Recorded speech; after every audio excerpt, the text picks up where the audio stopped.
Okay. An abductee herself,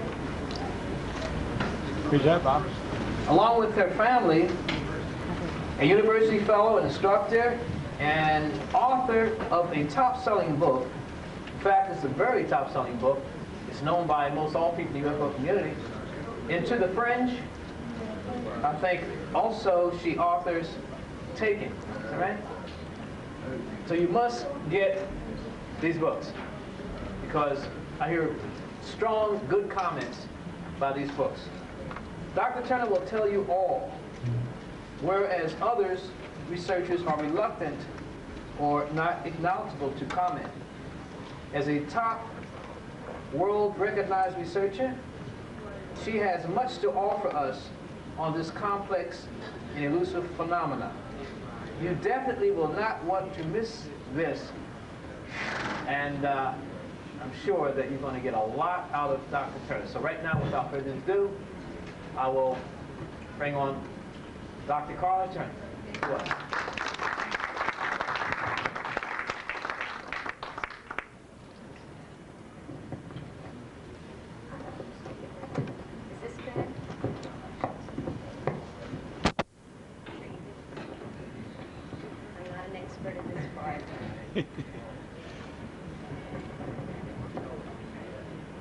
All right, is everybody able to hear me now?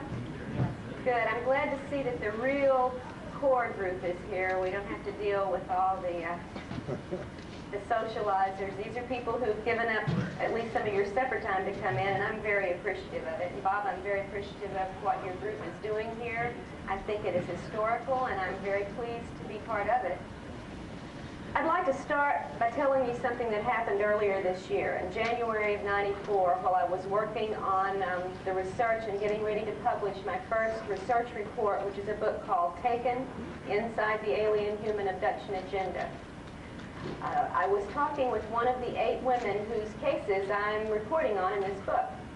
Her name is Angie. She's in Tennessee. I'm in Arkansas. We were on the phones, and both of our phones were regular phones, not cellular or anything like that. In the course of our conversation, Angie was telling me about a recent abduction experience she had just had, in which this particular group of humanoid-looking so-called hybrid aliens were with her in a facility, and they told her they came from the area of Cassiopeia, and the constellation. And she said, Karla, what do you think about that? Is there any possible way this might be true? And I said, well, Angie, the aliens have given us any number of alleged origins for where they come from, everything from Mars to the planet Van Loan to, the Pleiades. But we don't have any way to check this out, so we don't have any reason to believe or disbelieve what they say without some sort of confirmation. Who knows where they come from? At that point, there was an electronic zip sound on our phone connection, and a very human male voice came on the line and said, there's a lot of them out there and we know where they come from. And then there was a little electronic zip and the man was gone. And then I picked the phone up off the floor. So to tell you that this is a phenomenon, the abduction scenario, that involves not only non-human entities from a place unknown as far as we can verify, it also involves very, very human agencies who monitor abduction experiences and events, who perform surveillance upon abductees, who initiate intimidation and harassment upon abductees, and at times, as you'll see in my book and in my presentation tonight, they abduct abductees and interrogate them, often with threats and often with the use of drugs and other mind control techniques, trying to elicit information from us about what is going on. And so that's sort of where we're going to head. I just wanted to let you know this is not simply secondhand reports. My family, in its own experiences, has had military human agency involvement, and so have 4 of the 8 cases I report about in Taken. And I think here at least is one of those handles we've been looking for. How do we get hold of something so elusive that it can pop in and out of our reality, can put us under immediate control when it happens, can alter our perceptions to be whatever they want it to be, and we can do nothing in return? When there is a human element involved, there is the opportunity to do something about this. And in this phenomenon, there is very definitely a human element involved. Now, I'm going to get there. I want to just start and let you know we're dealing with a real phenomenon I have witnessed repeatedly, have had multiple witnesses with me in some of these instances, and we're going to try to blow the lid off a little bit further off the abduction phenomena as you may have known it to this point. How many of you are pretty well read on the abduction scenario? So I don't need to do a whole lot of background work. All right, great. Well, first you might want to know who I am and why I'm up here to begin with, but the reason I'm up here is because aliens decided that they wanted to mess with my family. And they chose a family that was very happy and active and productive. In 1987, in December, my husband had a sighting in the daytime of a large spherical metallic craft hanging over the courthouse in the town where we lived in the North Texas area. He couldn't identify what it was as he was driving the car, so when he came home, he parked the car and walked about half a block up a hill to where we had a view of downtown, which was less than about a mile away. And this object was hanging over the courthouse in the daytime. He watched it, he said, and I wasn't here, I was out delivering Christmas presents because it was right before Christmas. He watched it for maybe 5 or 10 minutes, no more than that. It never moved, it never changed. He couldn't see wind affect it. He couldn't see anything dangling from it like a balloon might have. And he said he finally gave up and turned around to walk home, and lo and behold, it was dark. He didn't understand how it got so dark in the 5 or 10 minutes he was standing there, but he shrugged it off and came home. And when I returned that night, he said, I saw the darndest thing over the courthouse. I wondered what it was. And he told me his description of it. Large, metallic, spheroid, unmoving object. And we said, oh, well, they must be filming a movie in town, because our town is one where movies have been filmed fairly frequently. Let's look in the newspapers and see what movie they're filming so we can go down and watch them work. That's a fun thing to do. So we looked in the paper that weekend, and there was no mention of a movie, nor was there a mention of this large metallic object over the courthouse, and we forgot about it. Not once in our conversations did the term UFO ever come up. We didn't even think of it. It wasn't part of anything we dealt with. We were not prone to this subject. We had not read on this subject. I was a college instructor of English, had been for 10 years. My husband was a computer systems analyst. My son was a graduate student in physics. We were doing a very normal set of activities in our lives, and UFOs were simply not part of that. But when, several months later, stress had taken its toll, unknown caused stress, in both of our lives to the extent that we were driven to seek counseling and physical help for some of these symptoms, hypnosis was used with me to help teach me how to relax the symptoms of stress I was having. And when my husband's counselor finally dismissed him and said, I'm sorry, I can't find the cause of your stress, I offered to show him how to do self-hypnosis so he could relax the symptoms he was having, which included blinding headaches, back pain, paralysis and numbness in one leg from the hip all the way down to the foot, partial blindness, nausea, etc. I was having TMJ symptoms that I had never had. My teeth and jaws were clenching so tight I was deforming the muscles in my face and neck. Again, for no known reason. I was at the point where they were considering surgery to correct this. And we didn't know why we were stressed out. The first night that I taught my husband how to do self-hypnosis so he could relax his symptoms was May 2nd, 1988. When he was sufficiently into a trance, and by the way, he went into it fairly easily, and I've never done hypnosis on anyone. I'd only had it done on me a couple of times, but it was an easy process to get into a trance state.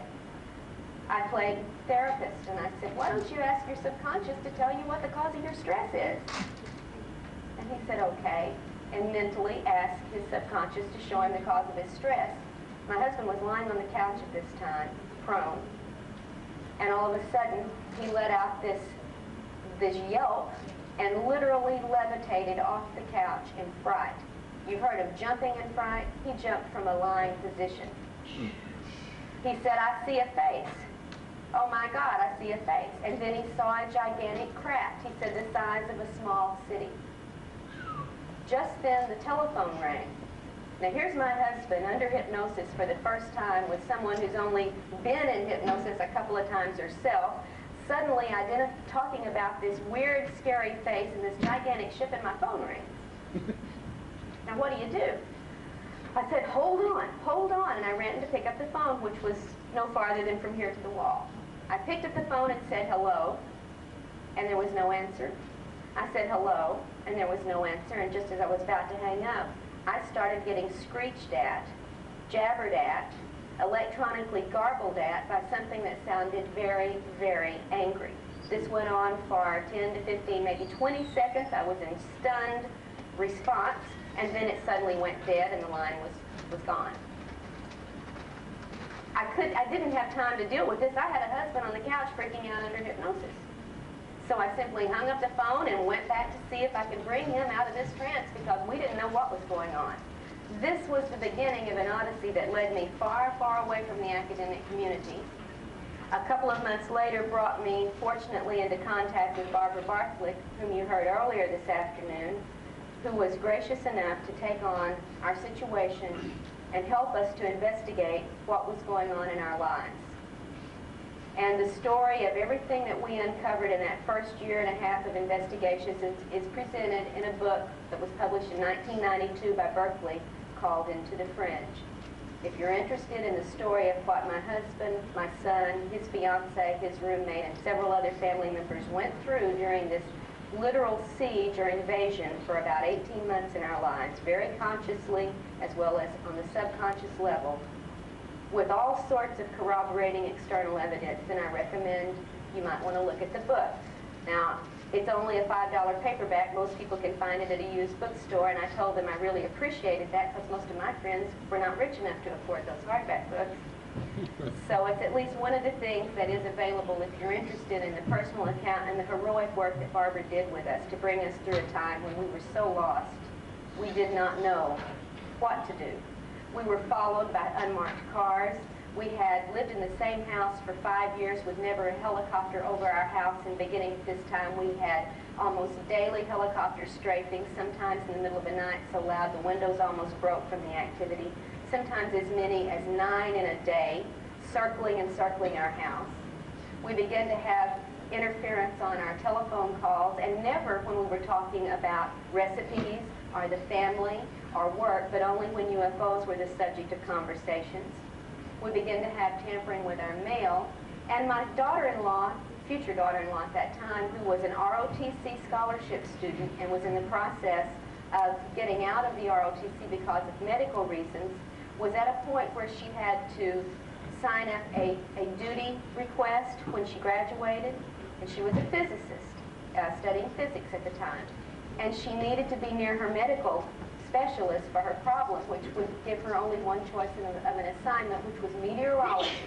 When she went to the ROTC sergeant on the campus and signed that she wanted to be attached to a meteorological base, the sergeant absolutely flipped out and said, "You can't do this. You're a physicist. Don't you want to sign up for the R&D work? Don't you want to work on the UFOs and find out what really is going on with them and not what the public thinks?"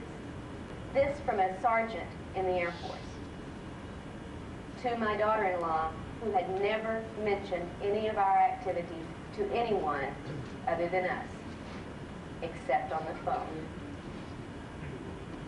So that's just a little of the background of why we're here, because at one point, before we met Barbara, my husband and I stood holding each other in a kitchen, quaking, shaking, fearful, uncertain of what was going on, and said, "We don't know what's going on, but by God, if we ever find out anything about this, we promise to help other people who are in our situations to learn." And we have been doing that ever since. That's why I'm here today, and not in some classroom teaching Beowulf.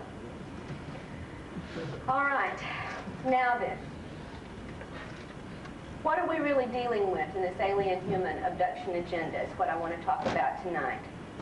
And what I have to tell you is that we're in the midst of an extremely serious situation. Those of us in the UFO community have had a failure to communicate to the public at large just how urgent and serious the situation is. And we're working very hard, some of us, to try to correct that lack of communication. This is not a matter for philosophical discussion anymore, my friends. This is something that is real, intense, in our faces, in our bedrooms, in our children's lives, in our families' lives. And if you've never had an experience, I can guarantee there's someone you work with or someone in your family or someone in your neighborhood who has. It is that widespread.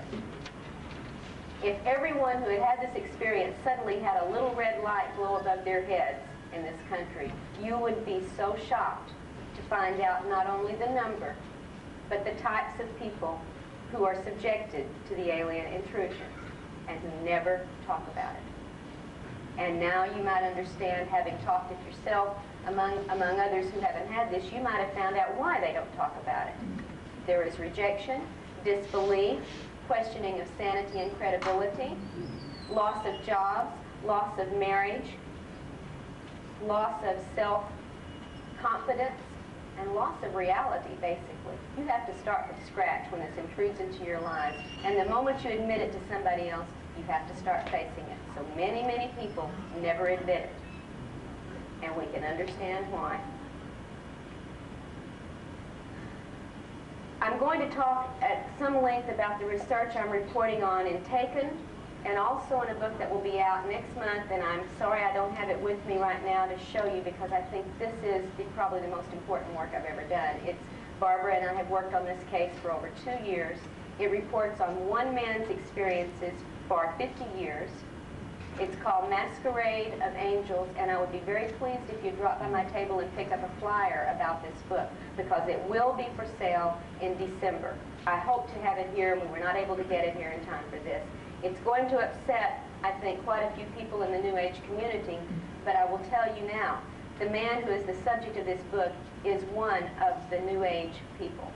He is at the heart of the New Age phenomenon. He was a spiritualist, a church founder in Georgia.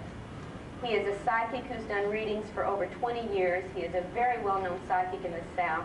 People fly in from all over the world for sessions with this man, and he has proven to me, who's one of the biggest skeptics when it comes to psychic phenomenon, that it's real where he's concerned. And this man, who is at the heart of the New Age metaphysical movement, is going to tell you that the masquerade is going on in full force, and you're seeing angels when you should be peeling back the mask. So I hope you will at least pick up the flyer and have a look at that book, and I will talk a little bit more deeply about Ted's experiences in just a little bit.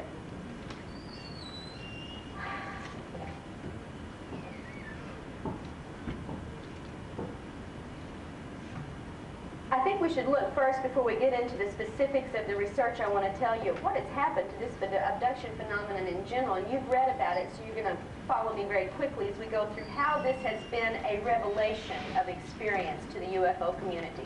Some of you have been studying UFOs since the 50s or the 60s, maybe some since the 40s, and you were looking at lights in the sky, you were looking at craft on radar.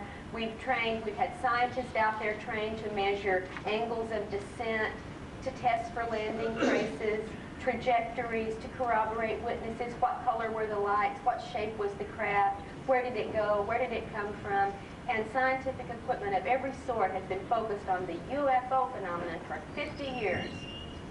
And many groups like MUFON and others claim that the scientific approach is the only approach we should use, and it's the only way we're going to get answers. And my friends, I can challenge every one of them, and I have to their faces, to tell me after 50 years of scientific investigation, have you learned who these creatures are, where they come from, or why they're here?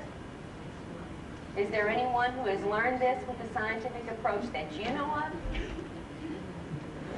MUFON itself has not been able to give me one reply. I spoke at the MUFON International Symposium this summer, and I made the same challenge, and all I got was silence.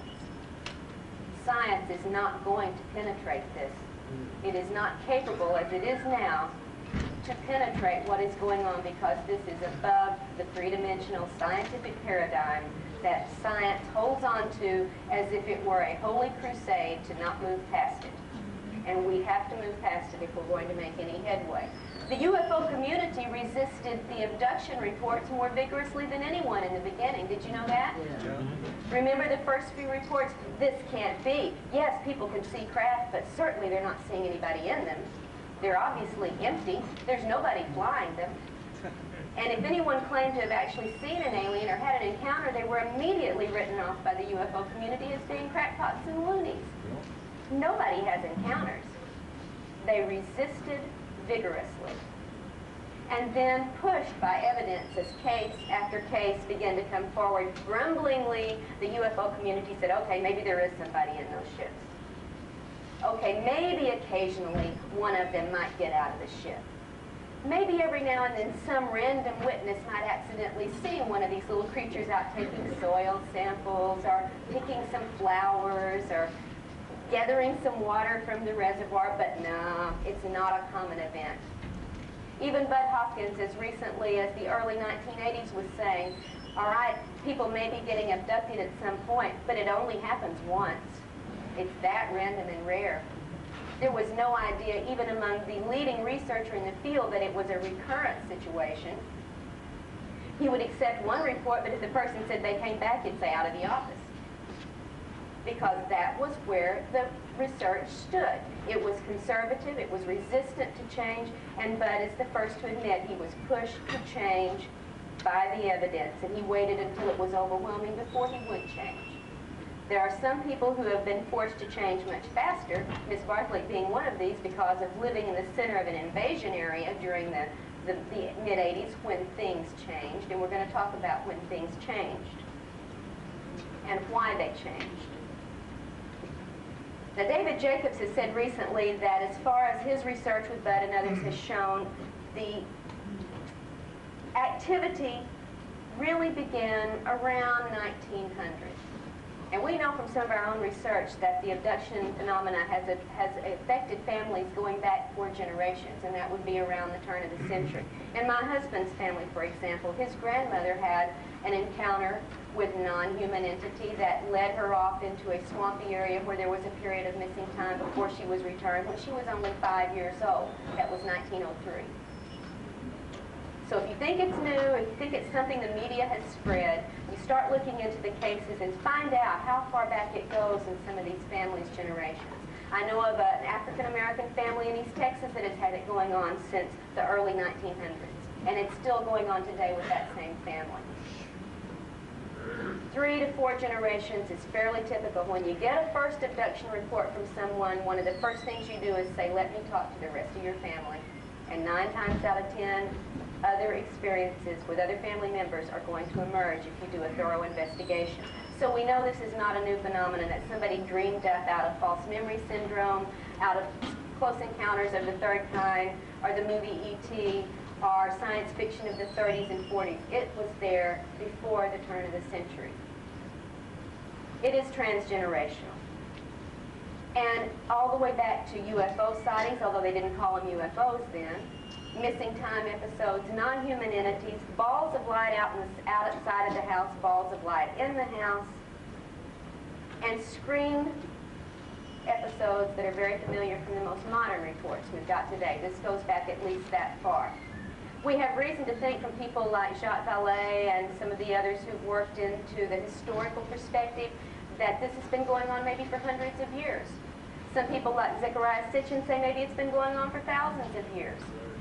I won't disagree with any of them, but I'll tell you this, whatever was going on for those hundreds or thousands of years at a fairly steady level is not going on now at that level. It has changed. Standard operating procedures out the window. What we have now is an explosion since the mid-80s of abduction activity, consciously remembered encounters, multiple witness abduction encounters, UFOs on radar, photo, video, live action. It's performing in many, many areas for many, many witnesses and invading many, many lives. And that was not the case 100 years ago, not the case 500 years ago. Something has changed. And I think we better pay attention to why it's changed now and try to talk about what's behind the change, what's the nature of that change, and how should we feel about it. For the most part, for these hundreds of years, all these encounters were only very consciously remembered, very heavily screened, fairly non-intrusive, and extremely isolated. That ain't the case now. Not what we know of from the work that's been going on since the early 80s. That when did the change start to shift? Jacob says around 1900, families all over the globe begin to have this phenomena show up in their lives. Again, though, very isolated, very non-intrusive, just a little bit more numerous. But since the 1940s, you know what's happened, right?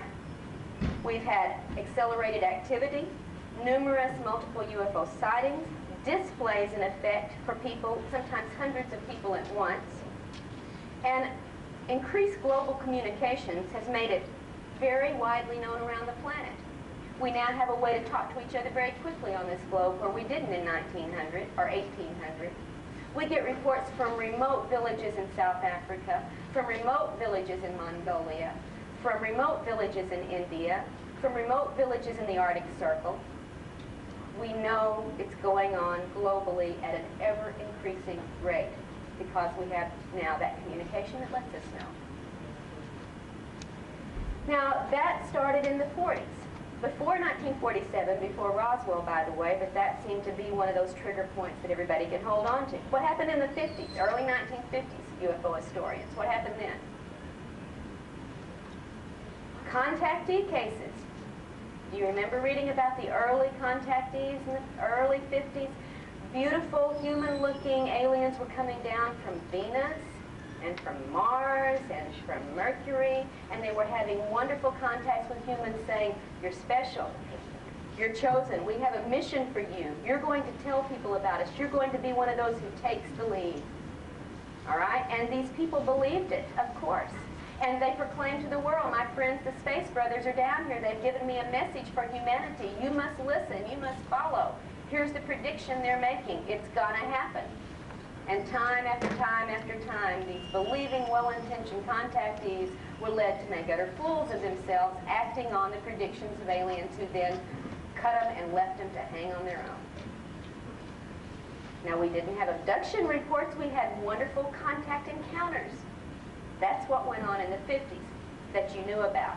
You might have heard one or two other little incidents that weren't quite so wonderful, like the Kelly Hopkinsville siege of the farm, where creatures who came onto the property provoked gunfire response from the family under siege. This was not a wonderful Space Brother encounter. You might have heard about that. Or you might have heard about in 1957 down in South America, the young farmer who was taken aboard the craft and forced to have sex with someone who couldn't communicate to him very well. Yes, Antonio Villas-Boas had this encounter. Wasn't a wonderful Space Brother message given to him. In fact, they didn't even use telepathy with him. They used sign language. They pointed to the belly, they pointed to the stars, and they took off. So even the aliens had to come up to speed, if you will. Yeah, it's right here. All right? That was in the 50s. Okay, all right. And normally, these Space Brothers identified themselves as coming from somewhere familiar. The Moon, Venus, Mars, Jupiter. At that point, they weren't yet up to telling us that they were from the planet Danlon. That comes later.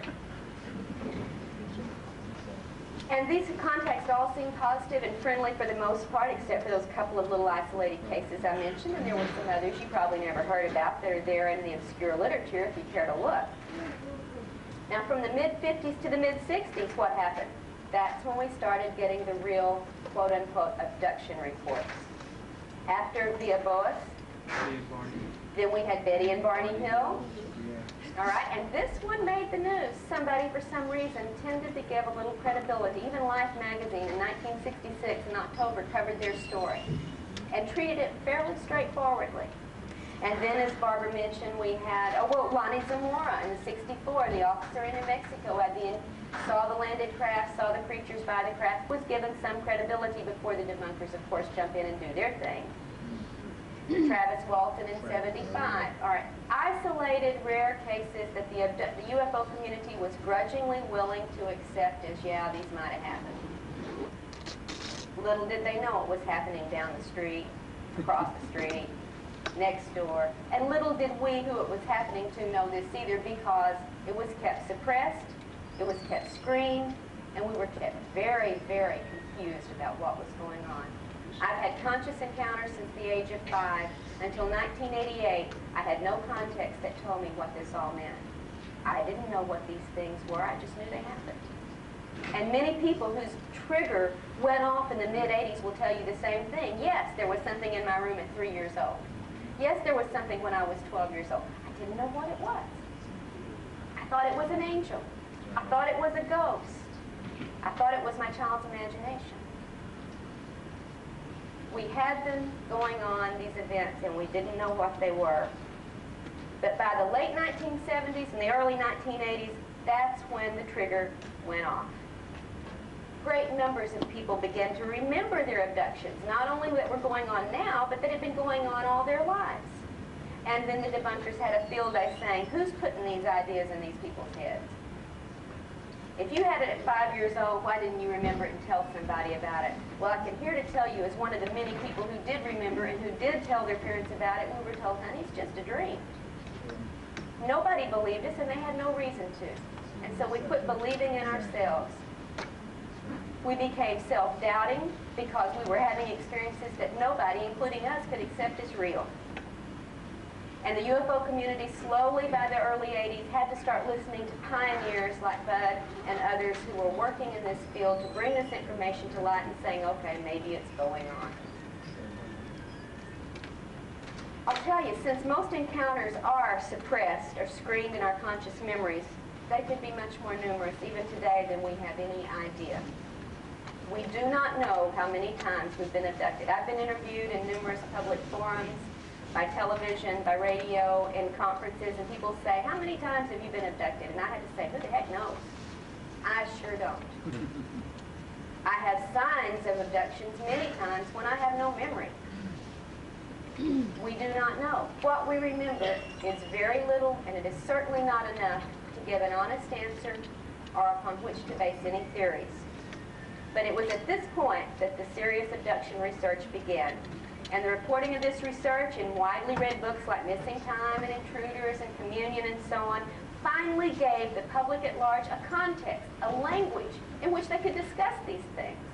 If you don't have a language, you can't talk about it. We finally got a language of terms, of experiences, of validation.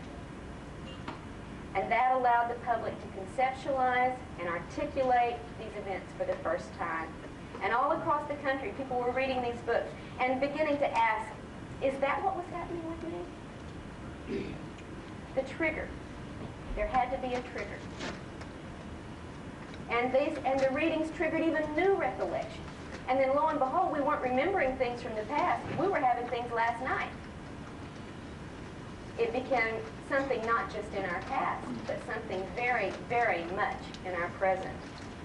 And you all know the rest.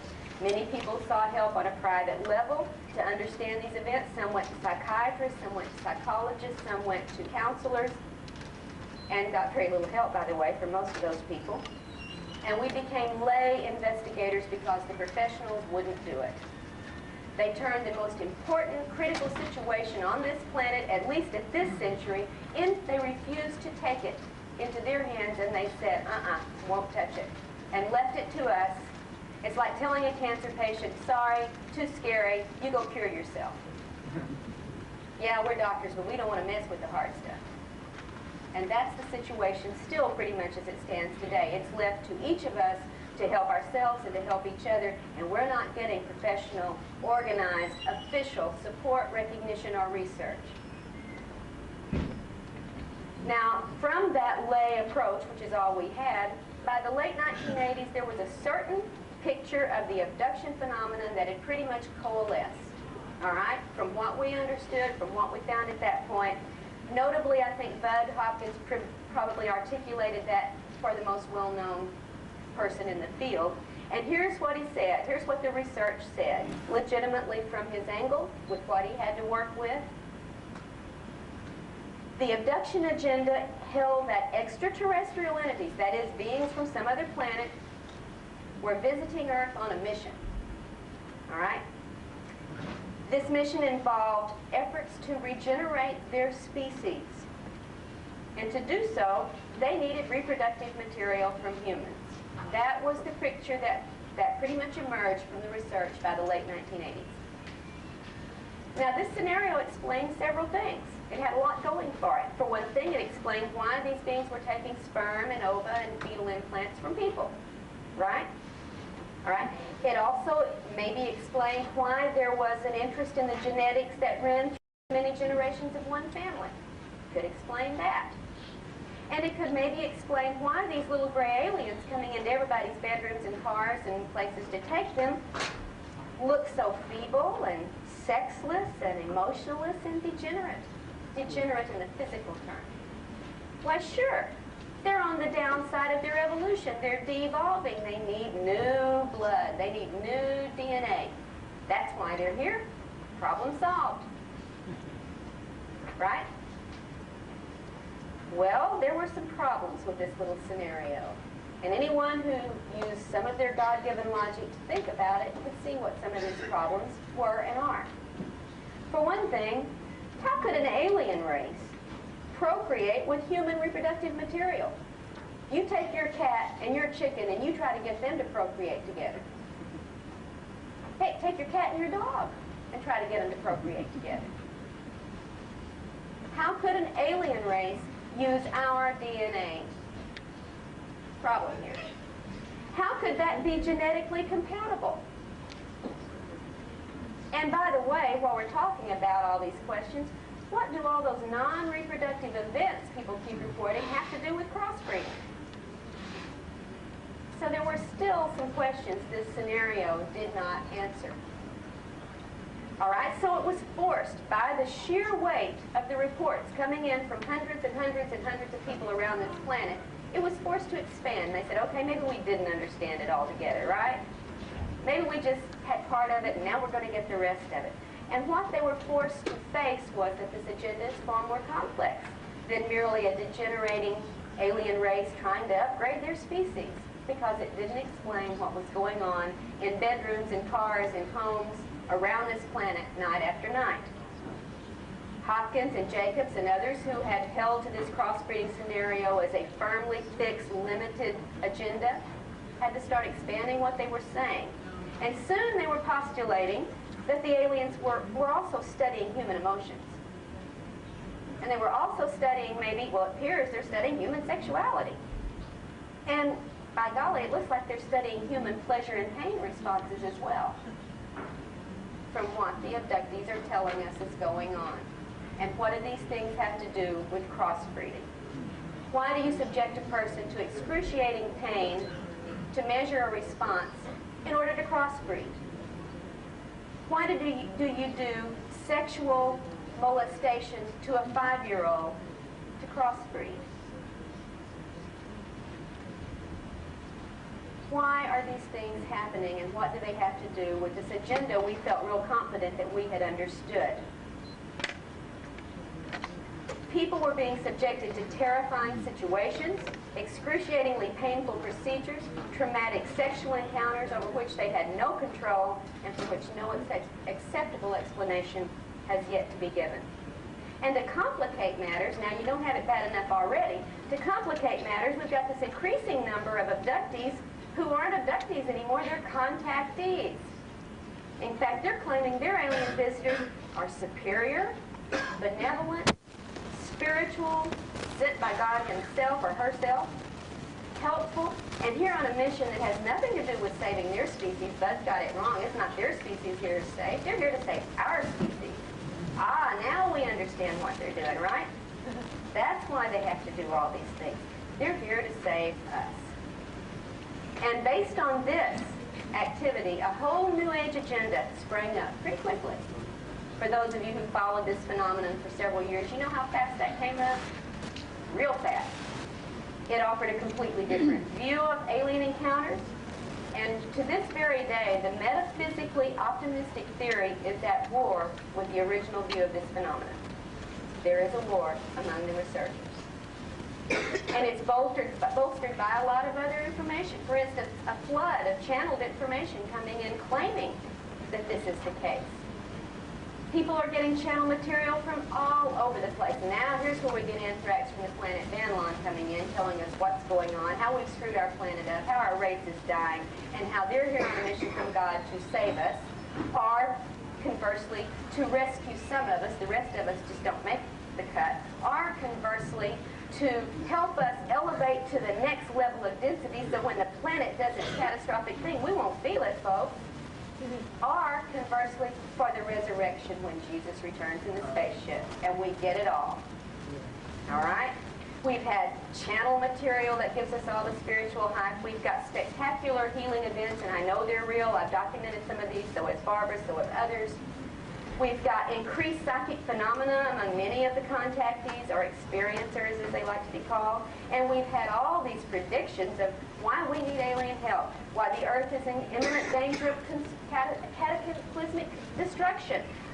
It's going to have a pole shift. It's going to go to the next level. It's going to go through nuclear war. It's going to go through ecological disaster that we've caused. All sorts of explanations, none of them ever the same, are given to people for why this mission is going on. And they're here as angelic angels to assist our survival and our transition. Sorry, Bud and Dave, you had it wrong. We're not crossbreeding to save us. We're crossbreeding to save you. And challenging both of these theories, of course, has been the vigorous campaign by our friends, the debunkers, who are here to explain the whole phenomenon away. Don't care what stance you take on it, because after all, they know it's hoaxes, hallucinations, mental disorders, mass hysteria, misperceived night terrors, dreams, hypnagogic and hypnopompic effects, suppressed memories of child abuse, and of course, the newly created convenient excuse of the false memory syndrome. Why, there's no alien, there's no abduction, there's no UFO, honey. You're all just screwed up. All right?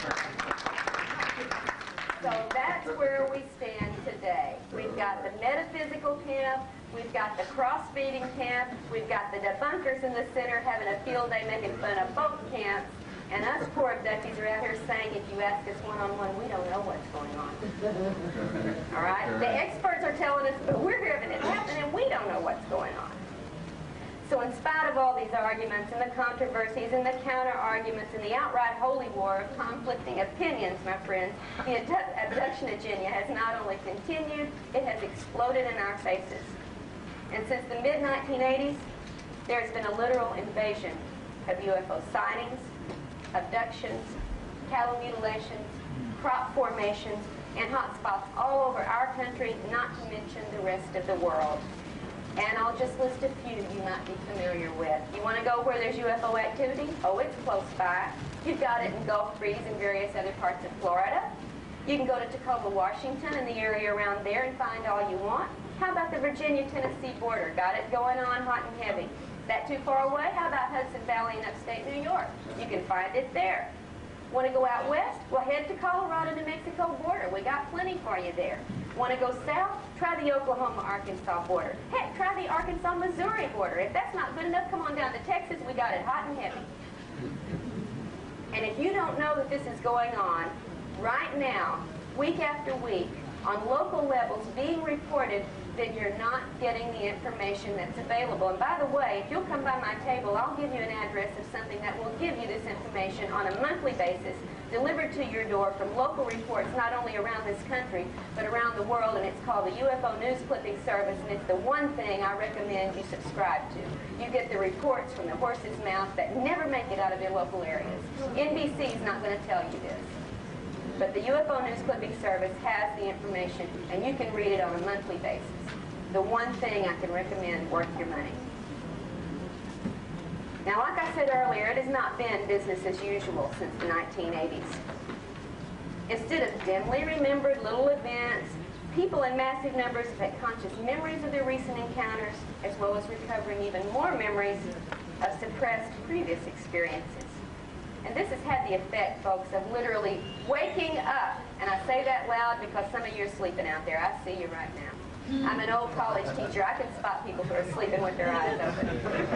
Okay? We have been waking up, folks. And we've been waking up to the fact of our involvement with non-human entities, and that awakening has had and continues to have a profound effect on not just us, but the entire society we're living in, and I'm talking globally. And furthermore, these encounters are found to be far more complicated, far more complex, far more confusing than crossbreeding or a spiritual vibrational change can ever hope to explain. Some of these encounters are reported to be positive experiences. Most abductees, in fact, most abductees have both positive feeling and negative feeling experiences. So don't let anybody sit there and preach to you that if you've had something negative happen, you're a spiritual Neanderthal and you asked for it.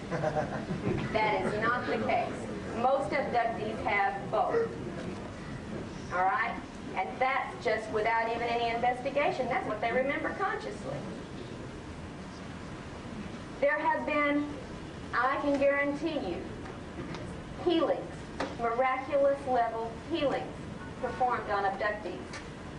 We know of one case in Texas where a woman was in a car accident last year, was 14 broken bones resulted from this. She was in a hospital bed at home, unable to move. That's why she had to have a bed in the living room, because she couldn't get up and down without help. In the middle of the night, 3 little gray aliens show up in the bedroom, come over, do something that she's not aware of because they knock her out. And when she comes to, they're gone, and she jumps out of that hospital bed, runs to the bedroom and says, honey, they were just here. Well, honey's falling over in a faint, not because the aliens have been there, because this woman with 14 broken bones who can't move is jumping up and down in his doorway.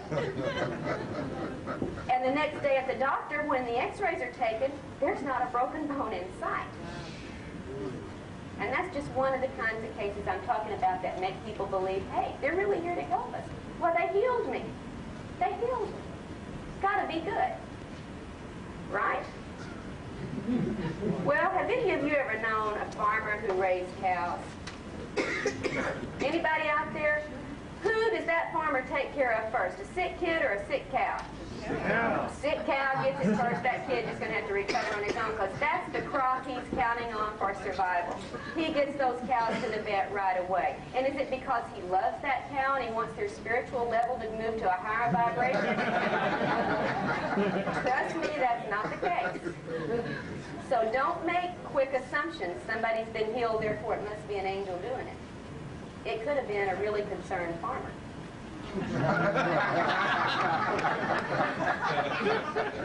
All right. And we have another little problem or two when we start dealing with the positive aspects that most of us people have as we go through this phenomenon. For one thing, we get a lot of spiritual information delivered to us. Spiritual platitudes, spiritual instructions, metaphysical insights, ecological information, warnings of coming changes. And get ready, folks, they're coming. It's going to be here in 1991. It's going to happen. We've had aliens saying that in 1987, and people got ready. And you know what? 1991's gone. And then it was 1993. It's going to happen in August of 1993. You've got 3 different Pleiadians' words on it, and everybody gets ready and sells all their goods, and they're waiting. And you know what? 1993 is gone. And they're still saying the same thing. Man, if they could only get their story straight one time, we could have a little credibility, but they just don't seem to get it straight. And so far, they haven't delivered on their predictions. And if you start basing your actions on getting ready for one of their predictions, can I please have first crack at buying you out at a cheap price? Because I plan to be here a little bit longer. Now, I'll tell you something. Not only do we get the spiritual and metaphysical and ecological information delivered to us, not only do we get the healings and the predictions and the coming changes, nobody's stopping to ask, now wait a minute, what did that have to do with the crossbreeding program? And the spiritual side's not saying, now wait a minute, what is it, where is it in the Bible that it says angels do rectal probes on children? See, somebody's not using their logic, and somebody's working real hard to keep us from being logical about this. And I'm going to talk about why this is the way we're responding. We have been programmed to such a degree that it is really and truly not funny. And I tell you, even though these things are going on and the reports are valid, that you're getting people who are telling you the honest truth about what's going on with them, we still don't have anything to really account for or legitimize or excuse or justify the physical and emotional procedures that are traumatic, illness-producing, personality-degenerating, and sometimes lethal in their after-effects on us fortunate, chosen abductees. For instance, one of the most common sets of problems, and I could give you statistics, but who cares? I'll just tell you what the statistics tell us. That kidney problems, back problems, headache problems, nausea, unexplained rashes, hair loss, eye damage, and extremely bad gynecological problems are the common results in many cases of the abduction scenario. Sounds like that cross-feeding program's running into trouble. And to get that spiritual vibration up to the next density, you got to lose your uterus, sweetie. There's some problems we better start thinking about. I'm being funny, but I don't feel funny. I'm telling you now, you have to start thinking. You have to wake up. Somebody get that person back there. I see him asleep. And not only have there been illnesses following this and traumatic breakdowns, there have been illnesses no one to this day in the medical community has been able to explain. And I may call Miss Barkley up here to witness on some of these. We have some cancers, or alleged cancers, only 3 months after abductions on a particularly healthy man that could never be explained. The best medical specialist in the country said, this is so rare we haven't even seen a handful of cases in all the history of recorded medical science. And by the way, what's that blue stuff and those scooped out marks on his legs? And he's dead, by the way, when they're doing this autopsy. And this is 3 months after a wonderful abduction experience at his house. We have another case in South Arkansas where an entire family, a mom, a dad, their grown child, and her husband are abducted, where there's a big flat going on. There was sightings so numerous that the camera crews from the TV stations used to come out and shoot them because they were showing up on schedule. Had an abduction for the entire family, and afterwards, in this area where many abductions were going on, one of the women who had been abducted began to have her breast rot off. Rot off. From no known explanation. No doctor could stop nor could identify, and I believe there were 20 surgeries at last count to try to repair the damage. And these are just a couple of examples of the fortunate after effects of us chosen experiencers. And there have been deaths. There have been deaths that have been predicted and threatened to abductees by the aliens as a means of coercion, and those deaths occurred. And they occurred exactly as the aliens said they would occur. And this can be verified in private for anyone who does not think this is true. The people who are involved in this will not let themselves be identified because they still have other people living who are under threat. Those are the cases nobody wants to hear about, and certainly nobody wants to talk about. And before you start believing everything your abductees are telling you, you might want to talk to the survivors of some of these cases. And other detrimental effects, that, such as Barbara talked about earlier today, include severe depression, very strong symptoms of post-traumatic stress, just like any rape or war victim experiences, attempted suicides, and successful ones as well among abductees. In fact, among some fairly well-known ones in the last couple of years. In fact, one in Louisiana this spring that was filmed by the TV crew in the town because the man was jumping off a bridge, claiming an extraordinary set of family circumstances. His wife was going to leave him. The aliens had been abducting these people for several years, and they weren't that upset about it until he's on the bridge to kill himself, and he does, on camera. And the thing is, there were no problems in his marriage. His wife had one baby and another on the way, and they were happy. And here he is claiming, my wife's going to leave me, my marriage is over, I'm jumping off the bridge, and he's gone. And that's just one of the suicides just this last year among abductees. Sexual dysfunction is highly common among abductees. Degenerative and self-destructive behavior, such as Barbara talked about with the drug abuse, the alcoholism, the promiscuity, the tendency toward violent and self-violent action. All right, I've got 1 more hour. I tell you, I'm going to wrap up real quickly to a break point, and then we're going to take a little break and everybody go to the bathroom, have a cigarette, and calm down, and then we'll come back and finish. So what I'm getting up to before I started my specific research report is that neither theory, the New Age or the crossbreeding, adequately explains the alien abduction agenda from the reports that we know are valid. And the abduction research field is in an uproar, and it's all alone in dealing with this situation.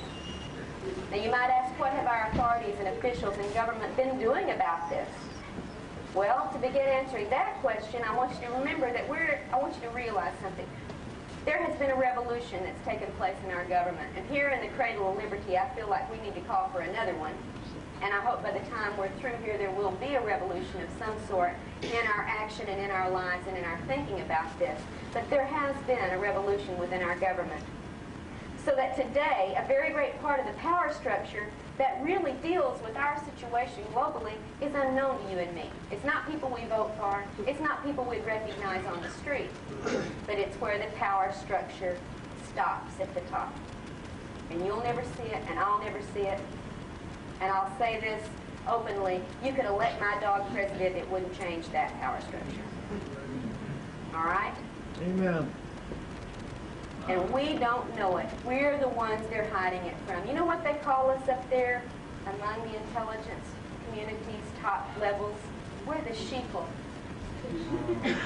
And that's their term for us. We are the sheeple.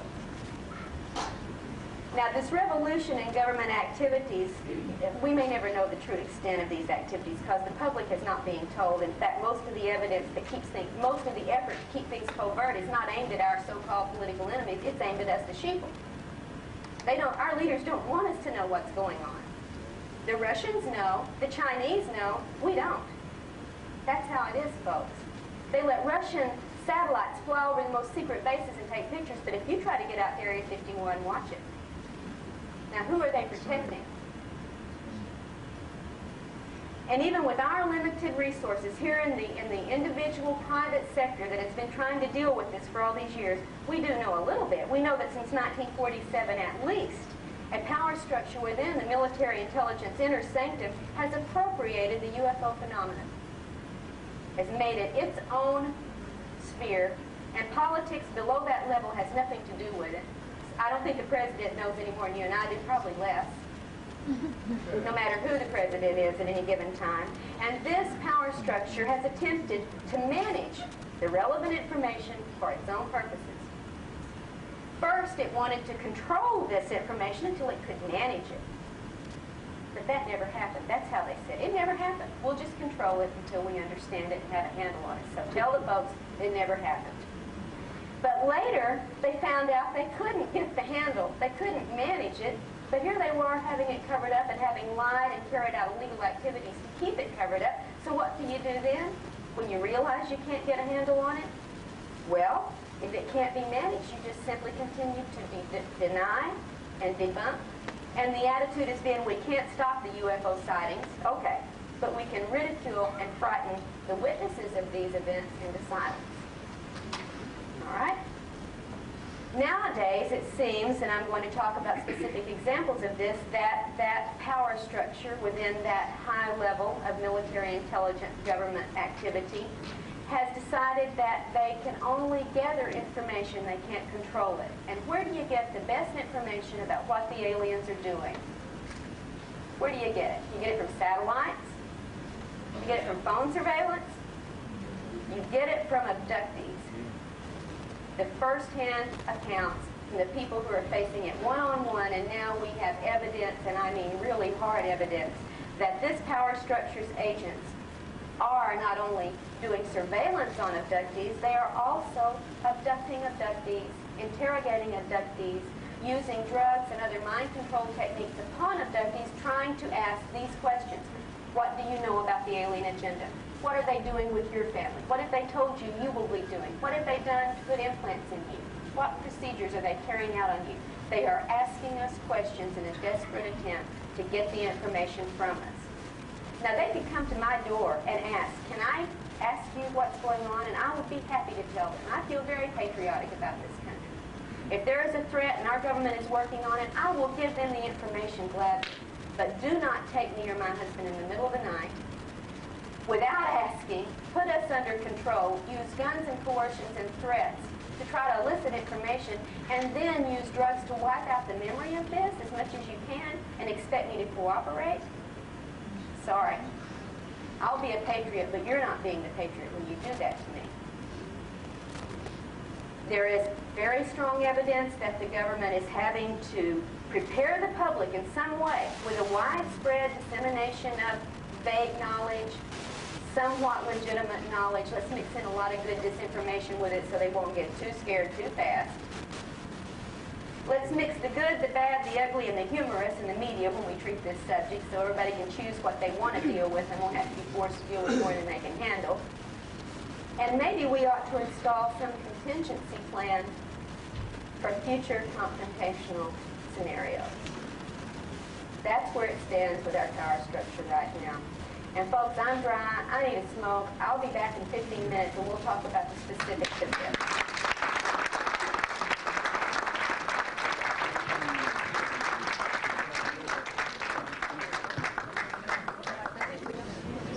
Okay, Karla. All right, I told you I wanted to talk in specific about my research once we got the general scenario spelled out, and I think I tried to do that as well as I could in the time I had, so I'm going to tell you now about the specific findings for why I'm telling you the things I'm telling you, what kind of evidence we have to support this. There are 2 books currently that report on my specific research, and the first book is the research Barbara Barthlick and I have worked on together for over 2 years. No, the second book. I'll get to that one in just a moment. The first book is out now. It's called Taken, Inside the Alien Human Abduction Agenda, and I call it Taken because, honey, we're being taken for a ride in a lot of ways. And this book reports in depth on 8 different cases of abductees around the country. For a specific reason, I chose in this book to look at only women's cases because I wanted to make some very close correlations in these reports, and therefore I wanted a very uniform group of abductees for this particular project. But I don't have any feminist agenda. The next book, which will be out next month, is called Masquerade of Angels, and it deals with one man's entire account of abduction, lifelong abduction experiences. So just because this one happens to be all on women doesn't mean I only deal with women's cases. But it gave me a homogeneous group for comparison purposes. And I'll tell you another reason it's easier sometimes to work with female abductees than with male abductees is because so much of this material is very, very intimate and very frightening, I think, more often for perhaps the male ego than the female ego. And I don't mean that at all derogatorily. There are differences between the sexes. We all know that. We have our strengths and we have our weaknesses. And it has been, in this particular case, easier to get the intimate kind of responses for this kind of study from women. And I hope that this will help open up some of the male abductees to be a little more forthcoming on certain areas that they have tended in some cases to hold back reporting. For instance, in the sexual scenarios, in the loss of control that they suffer during these encounters, and so on. Now, if you've read this book, or if you pick it up and read it later, and you see the extraordinarily complex details reported in these events, you may think these are unusual cases, and I want to assure you up front, they are not. They are very representative cases. The reason you may find these unusual is because most of the reports you've read and you've been presented on the abduction phenomena have been very censored, and they've been very partial, and in many instances they've been carried out by investigators and hypnotists who did not know to look beneath the surface. And what you got was a lot of surface reporting. And I want to tell you now that that is not where you're going to find the answers. There are levels and layers to this phenomenon within the abduction experience of every one of us who's had this happen that are covered by screens and illusions that require very thorough probing to penetrate. What I have tried to show in this book is how complex it is, and toward the back, if you get the 8 cases presented very often and very fully in first-person form rather than me telling you, I let the people tell you, and this is based 99% on their conscious recollections, not on hypnotically retrieved information so that the debunkers can say, oh, it was false memory or somebody implanted the idea. This is from their conscious lives, what they live with every day, without hypnosis. And really, that's more representative of what most abductees go through, because most of us don't have anybody to do hypnotic work with us. It's the exception rather than the rule that you find a competent hypnotist that knows how to probe these screened memories. So it does take you inside what it's like to live with this. Now I want to read you, just for a little example, a page and a half from this book. It's a prologue, and it's excerpts from 3 of these cases at 3 different times in our recent history. The first is from Indiana, and it's in 1954. And this is a quote. This is from the case of Pat. "They came in our house and set up equipment in the living room," Pat said. "The Army men wanted to talk to me the most. Me, an 11-year-old girl with secrets in my head. But the aliens told me I couldn't tell, because they said there'll be those who will tamper with your mind. And here they were, the tamperers, the Army men. 2 female doctors set up their gear in the bedroom, where Pat was given an injection. It made me sleepy," she said. "And I lay on my mom's bed on some towels, and I told them my story. I even told them, 'You're in my mom's bedroom where the white glowing ones were. You don't belong here, but they do.'" And I'll elaborate a little bit more on this 1954 incident in just a moment. Now let's jump 20 years. Let's jump to 1978, Puerto Rico.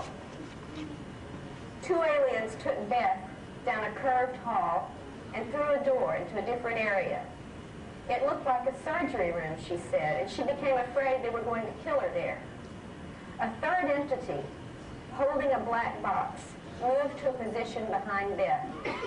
She could not see what he did, but she felt as if her head was being opened and her brain removed, all without any sensation of pain.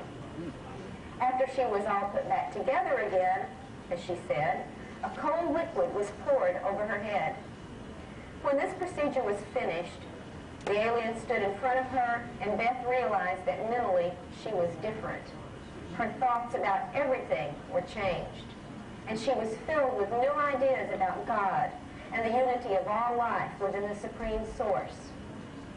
This very spiritual moment was followed by a quite physical exam, as the aliens took samples of her skin and her hair. A human-looking man with a widow's peak hairline entered the room and made a full examination of her body, including a gynecological procedure. Then he explained many things, telling her that she and other humans had been chosen to carry out certain jobs in the future. Now let's jump to Texas 20 years after that, 1992. And this is the case of Amy. Quote, "The masked alien explained that her race had been doing things to humans that they should not be doing," Amy said. She, this alien, and several groups of her race and others wanted to stop the abuse of humans by her race. They were working with certain people on Earth to stop the process. The other humans in the room were ex-pilots, military officials, and other professionals. They were all working together to stop the alien intrusion.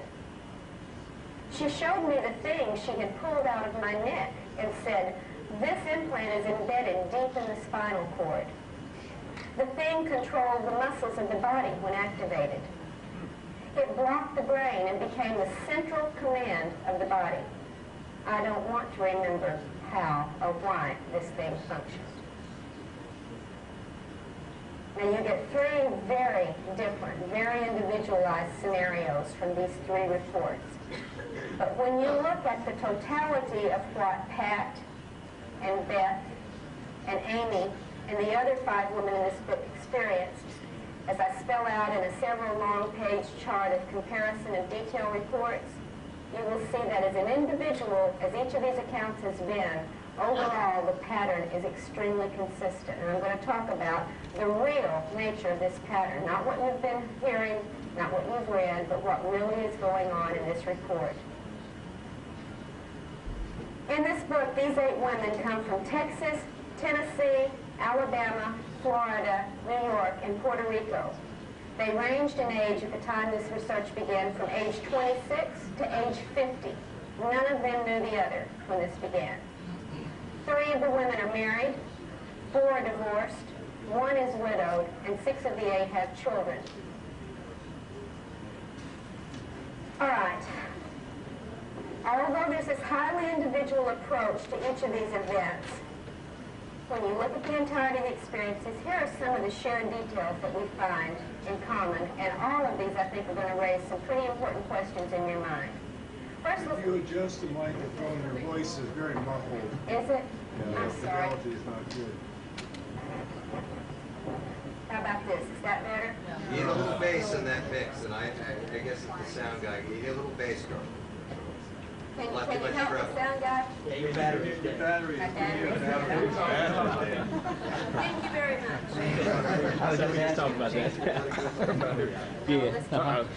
That's good.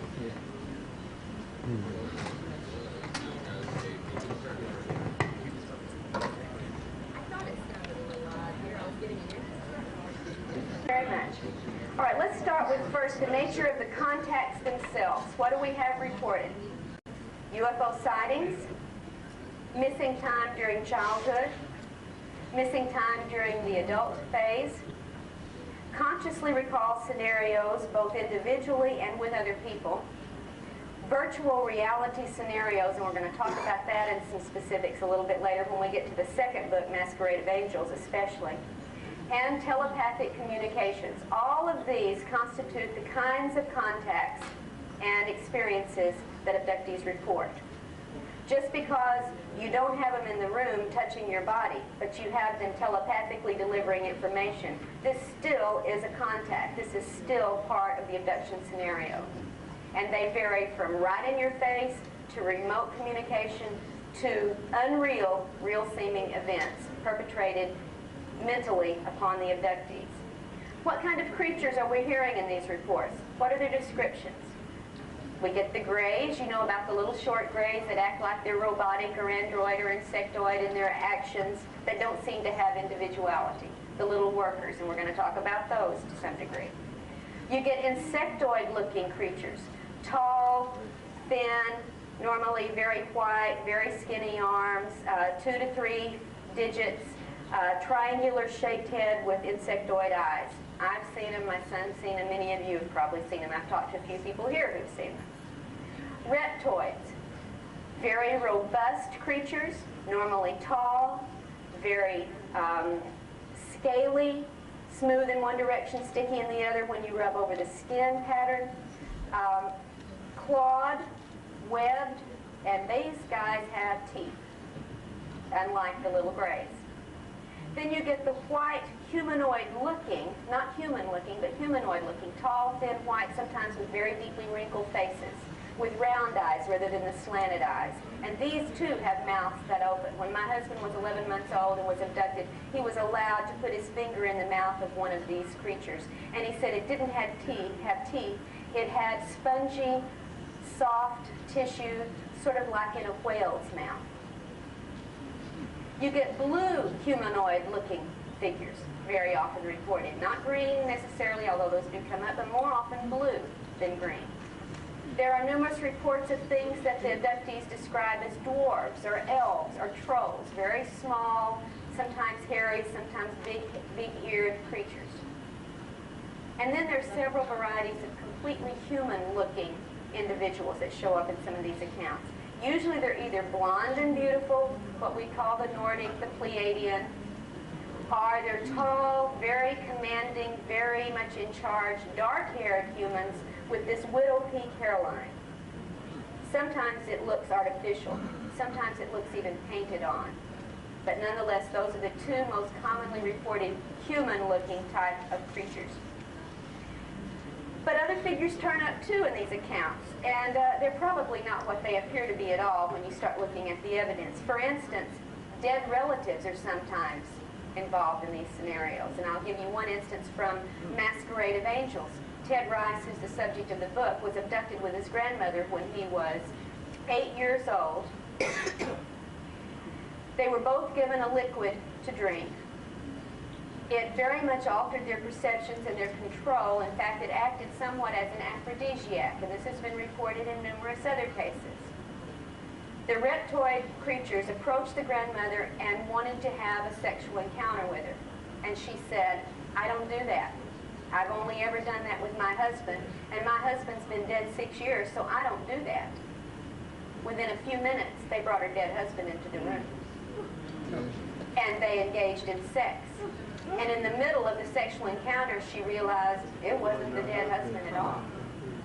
But the image was strong enough to convince her in the beginning that it was. Also, celebrities show up. President Clinton, Michael Jackson, Ted Danson, Shirley MacLaine. I mean, we've had all sorts of reports of celebrities involved in these abduction experiences, as if the aliens are drawing some image out of the abductee's mind that they think will make that person amenable to what's going on. And even religious figures show up, most commonly Jesus. Now, we're dealing in this country. Maybe if we were in India, Buddha would show up more, or Krishna would show up more, but right here we get Jesus. And in fact, Pat, the girl whose family was sequestered in 1954 in Indiana after a UFO encounter that abducted her entire family, the next day military personnel showed up, sequestered her family on their farm for 5 days, and interrogated them with using drugs to do so. 54. At the time this encounter took place with the aliens, Pat and her grandmother were in the same bedroom when the little grays started coming in, and they started freaking out. The grandmother especially started saying, "Oh, Jesus, what's going on?" Well, lo and behold, a little blue beam comes through the ceiling, and there's Jesus in the room saying, "It's all right, they're with me. Go with them, they're with me." And I asked Pat, I said, "What did Jesus look like?" And she said, "Well, he was beautiful. He was tall and handsome and had blue eyes and blonde hair." And I said, "Pat, have you read your Bible lately?" I don't think there's much of a chance that Jesus had blue eyes and blonde hair. And like so many other abductees in the same situation, she said, "Well, this one did. It worked. Grandma went with him. After all, Jesus said they're with him. Go to it." Now, these improbable figures that we know are not the dead grandmother, are Michael Jackson, are Jesus himself in these situations, are very often part of what we call the virtual reality technology, where images can be created and perpetrated that feel absolutely as real as you and I feel right here today. And they are very persuasive when you are already under a control. And the one rule of thumb in the abduction encounter, no matter what you think, no matter what you remember, and no matter what you felt, you were under control when it happened. And they controlled how you saw it and how you felt about it and what you remember of it. And when you're in that form of controlled state, they can make you think Jesus himself is there, or your dead grandmother's there, or President Clinton wants to have sex with you. All right? Now then, what are they doing? What kinds of exams and procedures are we getting representative reports about? Besides the things you already know pretty well from the literature, like the taking of skin, the taking of hair, the taking of fingernails and body fluid samples and sperm and ova and fetuses, and this is what you've been told about for the most part goes on. There are other widely reported exams and procedures that I think have very little or nothing to do with crossbreeding our spiritual agenda. For one thing, most every single abductee has what's called a mind scan performed on them. The creature gets right up in your face, the eyes take over control, and you are scanned. In fact, one little girl said, "They filmed my soul." Now, this is out of the mouths of babes, and we ought to listen to these babes a lot more than we normally tend to do when it comes to this phenomenon. For women, almost every one of the abductees that are female undergo gynecological procedures of various sorts, sometimes painful, sometimes not. But the result and the after effects are that many, many, many abductees, much higher than the national average, suffer from extremely severe gynecological problems after being used by the aliens in these procedures. In fact, we have a report very recently of a 10-year-old girl who just had to have a hysterectomy because of what they had done with her. It's getting younger and younger. There are also many implantations performed on abductees. You've heard about the little BB probes that are put up the nose and go penetrate into here like my husband had when he and his best friend were abducted when they were 12. As often, or maybe even more often, they use behind the eye. As you heard with Barbara's presentation today, they take the eye out, they do the implant behind it, put the eye back in. They also put them in through the ear. Most recently, they've begun putting them behind the ear into the base of the brain. And very often they go into the spine at some point, ranging from the base of the neck all the way down to the bottom of the spine. All right, what does this have to do with crossbreeding or spiritual elevation, you might wonder, as I do. Many abductees report the brain surgery, like Beth, when they opened her head and took out her brain. This report is as common as the sperm and ova taking, although you don't hear about it as often. And people who have this happen use almost the same phrase. They opened my head and took out my brain.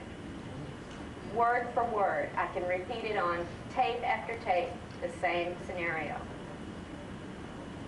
Certain kinds of instruments are repeatedly reported as part of these procedures. You know about the little light bar or light wand that's used to scan over the body. This is very, very common. You know about the little small box, usually a little black box, that's reported in many of these scenarios. We don't know up until this point, perhaps we know now, but we did not know what this little black box was all about. In Masquerade of Angels, I think you'll find some information that may shed light on what that little black box is all about. And I don't think you're going to be real happy with it, but I'm going to tell it to you anyway if you read the book. A long needle device, sometimes into the brain, sometimes into the abdomen, sometimes into other areas, even into between the toes, is reported repeatedly. And then, of course, there's the infamous alien dentist chair. How many of you have been in that? You're in the chair, the equipment pulls down from overhead, and you get the little laser type or razor type or probe type device that is used in any number of areas on the body. These are very similar from report to report to report. Abductees are very frequently given an unknown liquid to drink. No explanation for what this is about. Sometimes they're given a substance to swallow or to eat with no explanation of what it is.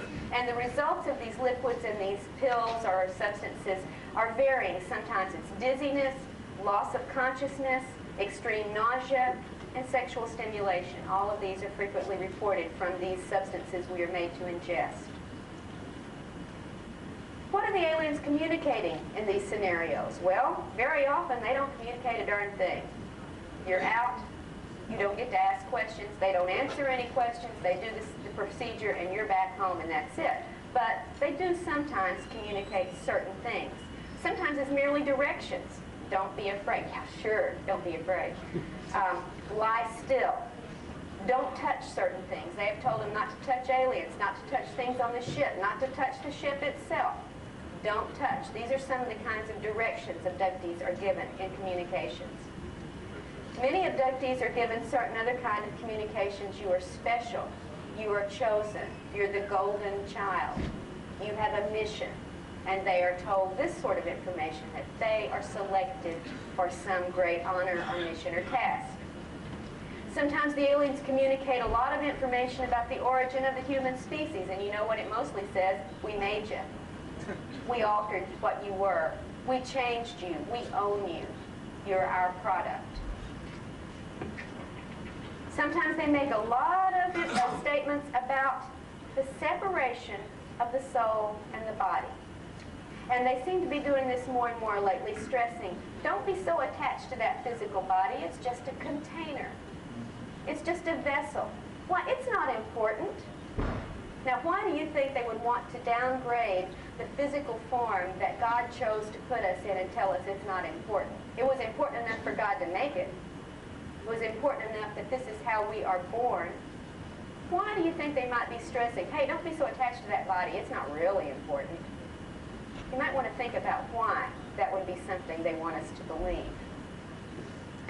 Very often they deliver warnings about the current terrible condition of the planet, or about some impending destruction that we're going to bring on ourselves, or that nature is going to bring on the planet, and so on. We get a lot of warnings.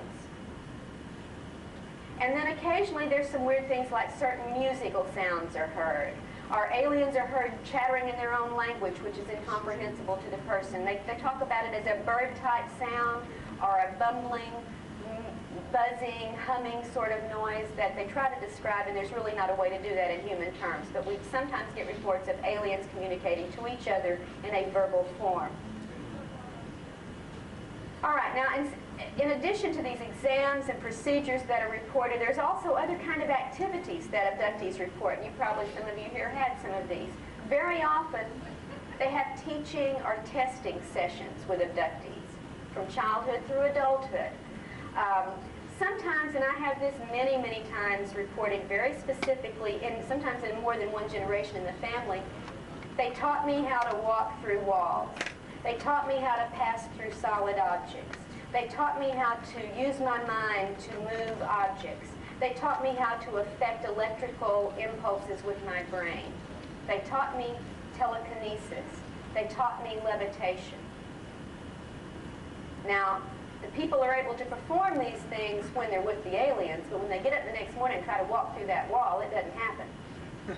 All right? So it seems to only work when you're with the aliens, but they're spending years sometimes teaching people how to pass through solid objects. We do know about the crossbreeding activities. Yes, they take sperm, they take ova, they take fetuses. This is a given. It really does happen. But maybe it's not about crossbreeding. Maybe it's about something else. And we want to talk about that in just a second. I know we're running short on some time, so I want to get down to the nitty-gritty. Often there's an immersion into a pool of liquid that the abductee is forced to inhale, thinking they're going to drown, but they find they can breathe this liquid. Very often they present scenarios or visions of past events in the person's lives or future events on the global scale. They'll show futuristic war scenes, or the planet blowing up, or the moon exploding, or terrible floods, or earthquakes, or chaos as a future event. And this is used as part of the programming. And they often tell us, you're going to have a job to do when this happens. And finally, there is the great variety of sexual activity that is perpetrated upon abductees. And I'm talking almost every variety of the sex act that you can imagine, with aliens, with things we don't even know what they are, and with abductees among abductees. They may take an abductee from one place and an abductee from another and force them into sexual activity together. They don't know each other. They don't know if that person has AIDS. They don't know what the condition is, but they are forced into sexual activity, and this is repeatedly done. In fact, in one case in here that's so heartbreaking, Lisa, the woman in Alabama, last year was abducted, and there was another man, another abductee, that she was forced to engage in a sexual act with, and the man apologized to her very, very deeply. He said, "I'm sorry, they make me do this. They've been taking me since I was a child. I can't help it. I'm sorry." And again, this is reported in many different instances. And I'm not just talking about genital intercourse. I'm talking about a variety of sexual acts. And I'm talking about on people as old as in their 70s and on children as young as 3 years old. In fact, one abductee adult mother of 2 children who was fairly happy with her sexual activity to a certain point, well, she said it's some of the best sex she ever had, was not at all disturbed that she was repeatedly being forced into these sexual encounters until one morning she gets up and her 5-year-old daughter is sexually manipulating the 3-year-old daughter, and aghast she says, "What are you doing?" She says, "Mommy, we're just doing what the little doctors do to us when they come in the bedroom at night." Are they crossbreeding? Are they taking ova from 3-year-old children? I have a problem with this. Now, where do these activities take place? Very often they're right there in your home, in the bedroom, in the living room, in the kitchen. Sometimes in the car when you're traveling. Sometimes people are taken aboard what seems to be a UFO craft. Very often they're taken, however, to some facility that is neither in the home nor on the craft. And the reports from people that I call UFO virgins, that is, people who do not study this phenomenon, who very often don't know anybody else has had these things happen, and they wouldn't know Bud Hopkins or John Lear from you or me. That's how little they know. Report identical scenarios, and I want to tell you what these include. They very often include what is clearly an underground facility. And in this underground facility, 3 basic types of activities and setups are reported. The first is what appears to be like a military base, and very often there are humans as well as aliens in this facility, where there are craft and there are activities going on such as a base might have going on. The second commonly reported underground facility is one in which apparently scientific research seems to be carried out, including, again, both alien and human workers. And the third type is what we've come to call the processing plant. And this, again, often has both human and alien personnel working in it. And in this underground processing plant, what we get reported over and over again is a setup in which human body parts are being processed like chicken or beef. They are being flayed, they are being dismembered, they are being drained of blood, they are sometimes reported stacked up like firewood, sometimes hanging, draining, sometimes going down, being dismembered as they go towards some unknown end facility. I don't make it up, and I don't necessarily believe it's real, but I know that it's what they really put in these people's minds. Whether it's virtual reality or reality, why are they doing it? What is the purpose of such a scenario, either real or imagined? Why would they do this to our people? What does it imply? And these are reported, like I said, from UFO virgins as well as from people who are familiar with this field. Hybrid nursery rooms are very, very often reported, often containers that have liquid and fetuses at various levels of growth that often look partially human, partially alien. Sometimes they're in boxes rather than in containers with liquid. Sometimes they're in nursery settings where they seem to be hybrid toddlers. And then there are the cloning rooms, rooms where fully formed, fully human, but inert bodies are stored. Sometimes in coffin-like boxes, sometimes with stored in upright cylinder containers, and they are sometimes identical, like 20 identical female bodies, 20 identical male bodies, and sometimes their bodies are identical to the abductee who is being shown this. In fact, in this book, 3 of the women were shown clones of their bodies. And what explanations were given for these clones? Well, Pat, remember the one where Jesus beamed in and said, "They're with me"? Pat was told when she was shown her clone body that it was for the resurrection. Well, haven't you read your Bible? They're going to have a new body at the day of resurrection, and we're the ones in charge of making them. Here is yours. You're safe. You got a resurrection body. Lisa, on the other hand, shown her cloned body, was told that it would be used to replace her if she did not cooperate in what they wanted her to do, and nobody would ever know the difference. Which story are we going to buy? Can we buy either story? Have we ever been told the truth on any of this so far? Well, when the stories conflict this much, we have a question with how much truth there may be to this. Well, I know we're running out of time. I was going to talk about the external effects, the peripheral effects in the home, which that's all outlined here in the comparative chart. The after effects, I think, are important. What do people report as the after effects? Sleep disorder, stress, post-traumatic stress symptoms, fear of talking about their experiences. In fact, many people experience physical pain when they try to talk about these experiences, and the pain doesn't come from any real body symptom. It comes from a triggering device, either through implant or through suggestion. Shifts in attitudes. People's attitudes change radically. They become more ecologically aware. They become more compassionate. They become more non-traditional in their spiritual and religious views. And many, many times, as Jane, one of the abductees in here, had to say, they foster a mistrust of our government within us. Maybe we ought to be mistrustful, but they certainly work to make us so in many cases. They often become convinced they have a mission to perform. Thank you. They're given certain kinds of dreams. Most notably, 3 different kinds of dreams are reported over and over again.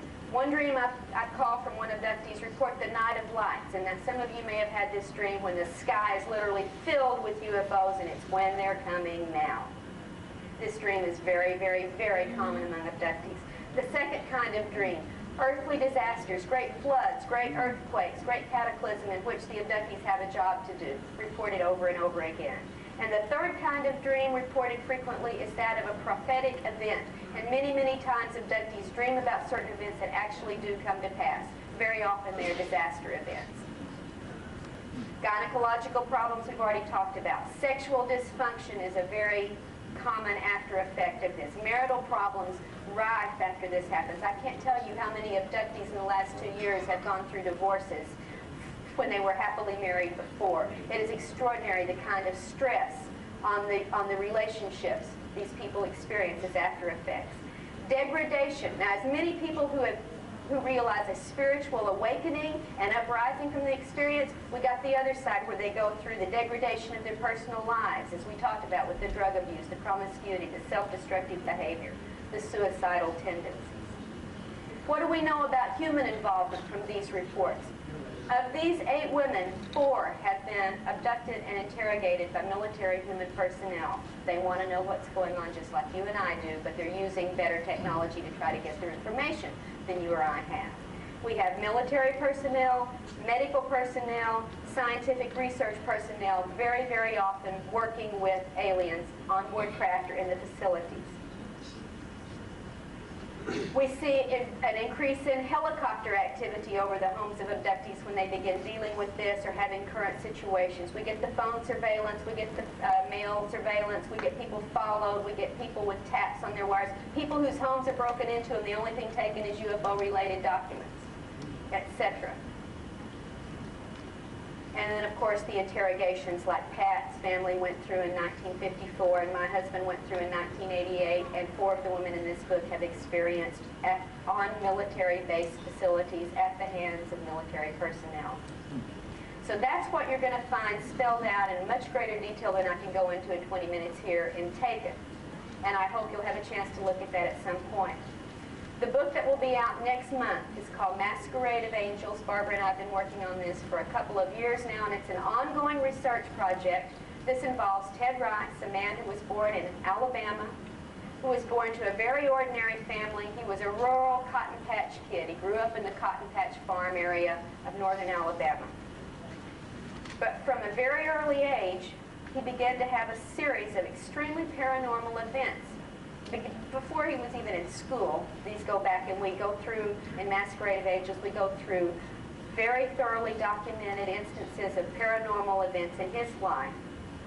And these things led him, molded the journey he went on in his life, and brought him to where he was a psychic worker, a light worker, if you will, trying through his psychic talents to lead people to understand there's more to this world than we think, that when you die, it's not the end, that we get communications from the dead who've gone on to the other side, and here's proof. I can give you proof through my psychic readings, and Ted did this for 20 years, very happily, very successfully, and believing that he was being guided by spirits, with God's blessing, to do this work. Now, in 1989, something happened. Ted was in Shreveport, Louisiana at this time, and suddenly he started having experiences that weren't like the old spirit guide contacts he'd been having all these years. In fact, instead of getting communications when he was in a awake state with a transmission for you or whoever he was doing a reading for, Ted began to have things coming into the house at night, touching his body, making him very nervous and upset and fearful. Little lights of balls of light coming in and floating through the house like probes. Then he began to have communications that he couldn't remember when he would wake up. And the spirits had never worked like this with Ted. When they had a message, they made it clear and he delivered it. All of a sudden, he's getting information put into his brain, and when he wakes up, he can't retrieve it. And this is wrecking the poor man's health. If night after night you were being awakened, being touched, being probed, being prodded, being talked to, and then had to get up at 7:30 and go to work, you begin to go downhill. Your health declines, your mental acuity declines, your ability to work declines, and he was finding himself on the edge of a nervous breakdown from this repeated nightly intrusion activity, unlike anything the spirit guides had ever done to this man before. And he finally reached a point of exploding. I mean, he couldn't take this anymore. He even moved. He was in a trailer at the time, in a very nice trailer park in Shreveport. And he thought, well, maybe if he moved to a different spot, this would lead him along. So he moved his trailer. And he set up his trailer, but he was still afraid to stay alone because of all this activity that had been going on and how freaked out he was by it. And he asked a friend to stay with him for a few days after they moved in. This was 4 nights to make this move and set up everything. And after they finally got it settled, they were just about to relax and sit down, watch a little TV, and get ready for going to bed that night, when all of a sudden here comes the little blue probe light again. And this time, after he's gone to all the trouble to move and get away from it, Ted lost his temper. He was tired, he was on the edge of breaking up, and here comes this thing again, and he finally screams out, "I've had enough. You've got to leave me alone. How do you expect me to do my spiritual work when you won't let me get my rest? You keep me up night after night. I'm drained. How can I concentrate? How can I do psychic readings? If you guys don't leave me alone, I'm going to quit doing this work." He said, "Give me a break. For God's sake, go pick on the neighbors for a change and leave me alone." And lo and behold, in the middle of the night, Ted was waken up, abducted out of the house by entities that he had never seen before, taken to a field near the trailer park where he sees other little alien creatures bringing his neighbors. And they gather the neighbors on board the craft and say, "Is this satisfactory?" At that point, Ted blacks out. When he comes to, he's being delivered via the craft back to the neighborhood, and they're dropping off all the neighbors one by one at their house, and Ted is the last one. And he gets up the next day and says to his friend who's had staying with him because he's been too nervous to stay alone, "You won't believe what happened to me last night." Now, of course, the man didn't believe him. Now, they had just moved into this area. He had not met any of the neighbors. He said, "I would think, you know, these beings came in and took me to a spaceship." He said, "I think over there past those woods is where they took me to." And the guy said, "Nah, there's nothing but woods over there. There's nowhere for a UFO to land." And Ted said, "Yes, there is. I've been there last night. Let's go look." And his friend agrees to go with him, but there comes a sudden downpour. I mean, a downpour. If you've ever been in Louisiana, that's where it knows how to rain. And it was several days before it was dry enough for Ted and his friend to go through the woods and see if there was this place that Ted remembered from his event. And sure enough, there it was, a large field. Now, they didn't see any UFO traces, so they said, maybe it was just a dream. That week, for sale signs began to go up all up and down Ted's street. And within a matter of a very short time, all but 2 of the original neighbors were gone. Now, he had assumed this was only a dream, so he didn't pursue it. Several months later, he gets to know some of the neighbors by then, and he's chatting with some, and there's a couple who are still part of the original, the only 2 others who were left from the original night, and they're chatting, and one of his friends says, "Hey, Unsolved Mysteries is coming on. They're going to talk about UFOs. Remember that dream you had? You want to come hear this?" Ted says, "Yeah." And he invites the neighbors who have 2 little young children in to watch it with him. They watch it. The neighbors get up to leave, and as they're leaving, the woman says, "You know, that reminds me. Several months ago, my little daughter told me about the night the spacemen came and took her and everybody in the neighborhood for a ride." And Ted said, "Can I talk to the little girl? Can I hear from her?" And they brought the little girl in, and she recounted the story. And then they remembered that a relative had been visiting that weekend, a teenager sleeping on the couch in the living room. And she said, "Yeah, and that was the same weekend my cousin said, what were all those little kids doing in the house last night, and where did that blue light come from?" So began the investigation into Ted's non-spiritual, non-spirit guide abduction events. And what came out of this investigation that has gone on now for over 2 years will literally blow the top off of the metaphysical view of the alien agenda. And I exhort you to read it. If somebody will give me a grant, I'll give you the books for free.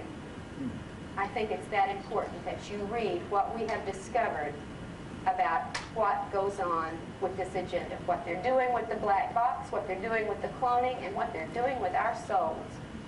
And I mean our souls. And I think we're going to find out that we have never yet fully understood what this soul energy is all about.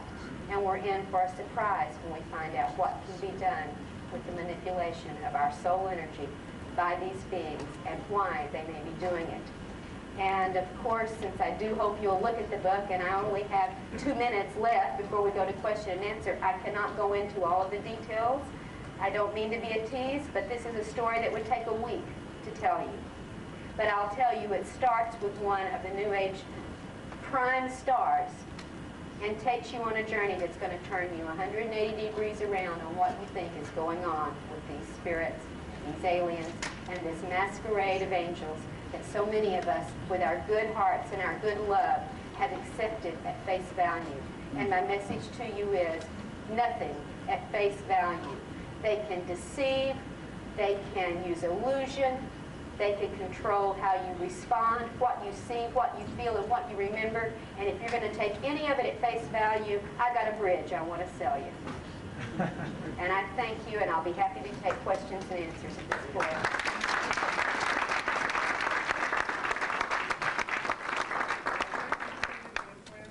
Pardon? Yes, several implants have been removed from various people. I know one person's was tested and found to be an unusual mix of a silicon substance, unidentified. Daryl Sims down in Houston with the Houston UFO Network has collected several implants that are being tested. So far, none of them have been positively identified. What we find with a lot of these artifacts is that, yes, they get tested, and the results tell us what they're not, but they don't tell us what they are. And very often it's made out of very mundane material. But if you're working with terrestrial creatures, you pretty much probably want to use terrestrial materials for dealing with them. That seems to make some sense to me.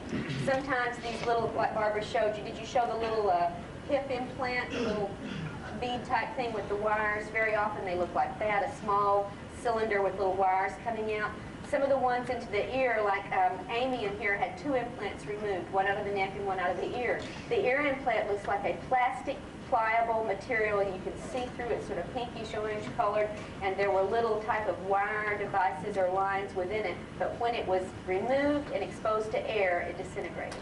And this has happened in another case, identical. So we don't get a whole lot of analysis from these artifacts. They're proved to be mundane material, or they mysteriously vanish. The slag, for instance, that's left often after a UFO landing, there will be metallic slags left. We've done some testing, and other people have done testing on those. They always prove to be very mundane material. In one case, I tested it with Angie, who has had cattle mutilations and landing trace burns that where things wouldn't grow for a couple of years on the ground among her abduction experiences. The bubbly slag stuff proved to be industrial-grade aluminum, just like you'd find if you melted a tin can. So we don't learn a lot from the artifacts. Any other questions? Yes, sir? I'm just curious, can aliens reverse death? Reverse death? I mean, we've heard about their healing powers. Can they bring back people from the dead? Yeah, it's just back in the cases. Not that I'm aware of, no. They can reproduce the body through cloning, however. And then it looks like the person's back from the dead. Now, whether there's a soul in there or not, something we might want to talk about. Yes, sir? I would like to insert something here. Well, I'm supposed With to... the implant. Yes, sir. Because it's been reported to be by some of the radiologists that they're using X-ray on the implants rather than try to cut them out. Right. And it's been very successful because the X-ray explodes some of the contents of these implants. So that if you can get a radiologist to cooperate with it, it's better sometimes than surgery trying to get that. Well, yeah, surgery... So I thought I would like to report that while we're on this. Right. We know of some people who have implants like so close to the optic nerve that they can't be removed without blinding the person. Sometimes in inoperable parts of the brain, they show up on an MRI or other kinds of scans, but they're in places you can't get to without killing the person. Sometimes they are removable in other parts of the body, but even when we get them out, we don't know what they do. Analysis doesn't tell us. So it's sort of a moot question at this point. What are the implants doing? Yes, ma'am. In the 50s, probably about 56, my sister and I were mesmerized by this movie. It was basically an implant. This little boy sees this bright light from the bedroom window, and it really confused him and found it in the whole neighborhood. Right. I think so, and but that was a lot of what that was a movie that was it based on reality, or is this somebody?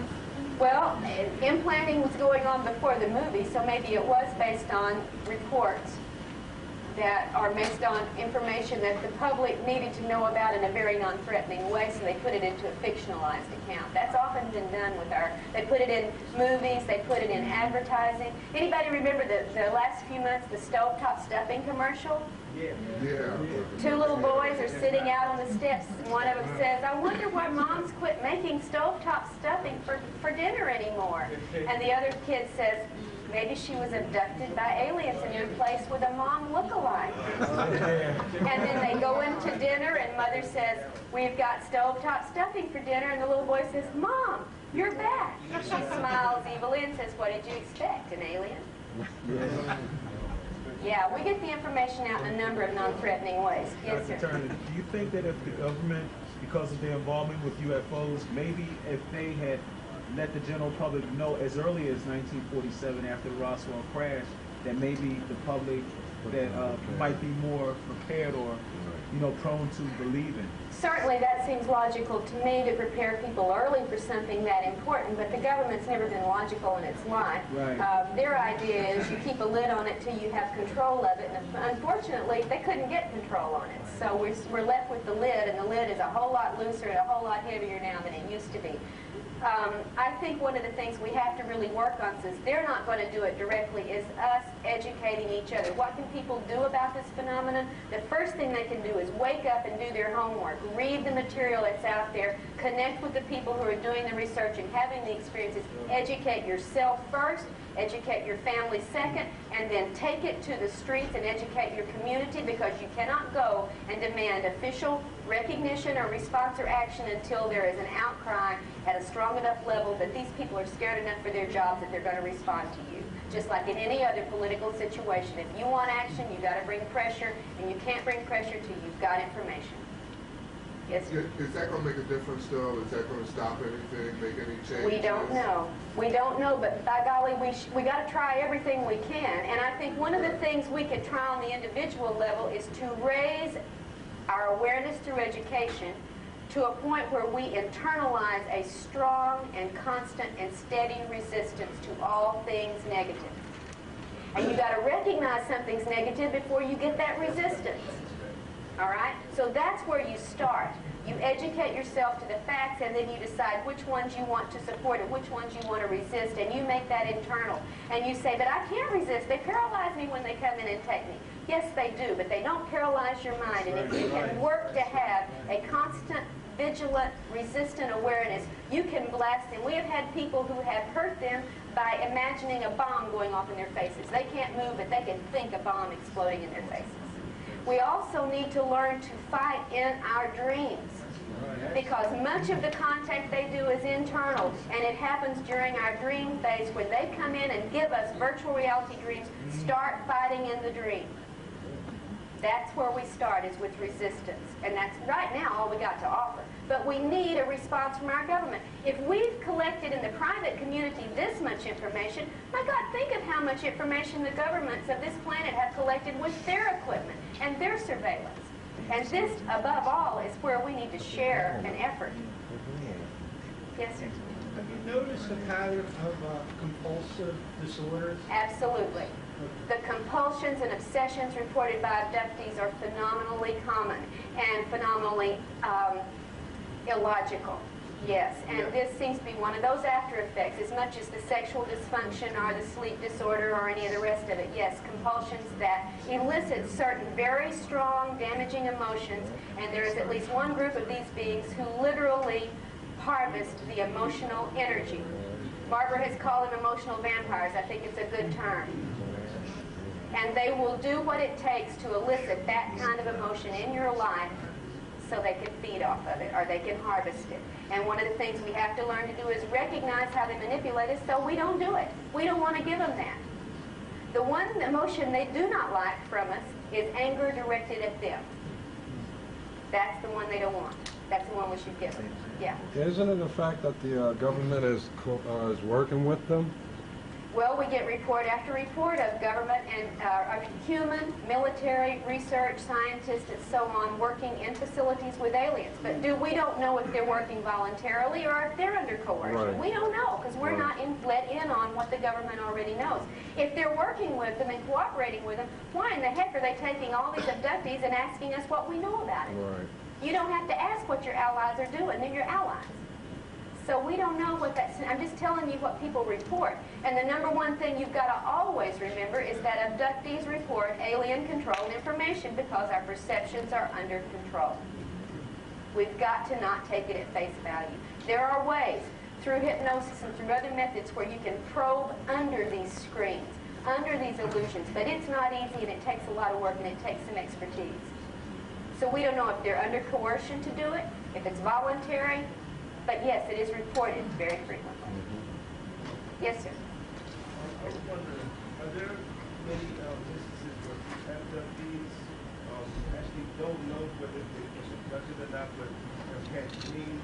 Yes, where there are. They feel that something strange is happening. Yes. They don't quite know what it is, don't know how to explain it. Absolutely. In fact, most abductees have had it since childhood. Sometimes it only starts to surface through dreams. It stays suppressed until it's triggered. But when it starts to come up, much more information normally follows that, and often it will start in the dream state because that's where our subconscious is trying its best to talk to us. Yeah. Yes, sir. Yeah, you mentioned something about the black helicopters, black unmarked helicopters. Right. I had read that as early as '84 about the black helicopters that seem to be tailing UFO abductees and UFO researchers that had gotten too close to the truth. And I remember seeing something on hard copy. They were talking about the Escamilla family in Roswell. It's a hotbed of UFO activity. You can go on and see UFOs every day there. Basically, they're capturing on videotape. At one point, you see a black helicopter, and it instantly transmutes into a silver disc. Oh yeah, we don't know if these. Some of these we do know are military. In fact, we have video of them at bases on the ground. Some of them are, but others can be, for all we know, other kinds. Like I said, illusions, screens, deceptions. We've seen them be regular planes, helicopters, haystacks, buildings, vans, pickups, and then they transform. Right. So you can't take it face value. This is the lesson. We ought to have learned it a long time ago. We're just sort of thick sometimes. Also, just a comment. This is a little booklet that comes with the new model that the Tester Corporation. And they've been 100% right on things that the government is about to reveal to the public. Yeah, the sport model, right? The sport models There was a lady over here. Yes, ma'am. Yeah, in regards to harvesting emotion, I'm a meditator and I often have the Kundalini experience and the experience of transcendence, which I thought was wonderful. It feels great. Yeah. But I wonder also if maybe that isn't manipulation. I thought maybe it was like preparing a light body. And also, I'd like you to comment on that, and also the theory that we're going from a 2-strand DNA to a 12-strand DNA. Well, I am not equipped to comment on the DNA. I'm not into that end of the research, nor do I have the expertise to study it if I wanted to. I pretty much, got my skills, and then I don't have certain others. But as far as the Kundalini experience, we do know that sexual energy is very, very often one of the things that they take, and there is a relationship because of the chakra from which the Kundalini is released. It may be one of the reasons some of the sexual activities are perpetrated during encounters, because not only do you get the sexual energy, you also get the fear energy that goes along with it when it's a rape-forced scenario. And it may well be they do feed off of this. We know they feed off of fear emotion, so the first thing to do is get over fear. Fear destabilizes you. Fear paralyzes you. Fear is not a helpful emotion. You may be afraid, but you need to turn it into a more productive emotion. And we try to work on turning it around. The one thing they don't like is anger. Take that fear that's hurting you, turn it around and aim it at them, and you may have a little bit more chance of having that resistance that we're looking for. Yes, ma'am. I just want to comment on what you said about fighting back. I'm reading the book Abductions, and there was a story about a woman who was being taken alive, being abducted, and she was very angry, and she was fighting back. She was yelling at them about God, and her priest was like to deal with them, and they didn't have an ambulance. Well, that may be what she consciously remembers. That may not be what really happened. All right? That's just what I wanted to always caution you. We report alien controlled information. They let us think a lot of nice things. They let us think certain things work. But I have other cases where people have prayed to Jesus and called on Jesus while this was going on, and the aliens have laughed at them. We had a man, Ted Rice in Masquerade of Angels, was to the point where he was devoutly praying. Most of the time he was awake and not at work. He would go to bed with 11 Bibles on his bed, holding a cross, a 2-foot-long wooden cross, and it didn't stop a darn thing. And these are people with real faith, not people who are faking it. I'm trying to get everybody a chance. Yes, sir. Yeah, I want to not discredit, because I enjoyed listening to both you and Barbara, and thank you for coming, and I believe everything that you have to say. Well, I'm not asking you to believe it, I just right, glad you listen. It's a personal thing or whatever, but I'm hoping tomorrow or somewhere along the lines, because the only abductees I've ever met have been real positive experiences. I'm living with one of them. Right. And I believe, as well as in the United States, I could walk out and somebody will stab me in the back, as well as somebody will come up and give me a hug. Where there are extraterrestrials that will come down and give me a hug, and there will be other ones that will come down. Okay, I would like to, I think that's an excellent comment, and I'd like to respond to it. First off, we don't know that they're extraterrestrials. Let's be clear on that. We don't know where they come from. They could be Earth creatures. We don't know. They could be parallel dimensional creatures. We're assuming extraterrestrial, but we don't know it. There's no way to test it. Secondly, most abductees have both positive and negative feeling experiences. Thirdly, most abductees only remember part of what happens to them, and sometimes have no memory at all of events, so that they may only be allowed to remember the things that will give good PR for their particular group. Fourth, there really are good forces at work in this universe. Many of us had experiences that prove there is a positive force trying to help us. But the rule of thumb I think we can use until we have proof otherwise is that yes, good forces may intervene, yes, good forces may prod us in the right direction and give us information, but good forces do not abduct. That is a contradiction in terms. All right? So we are lit. I just wanted to, yes, I've had positive experiences just too. One other comment that popped in my head, and the whole time really that Barbara was talking and that you are.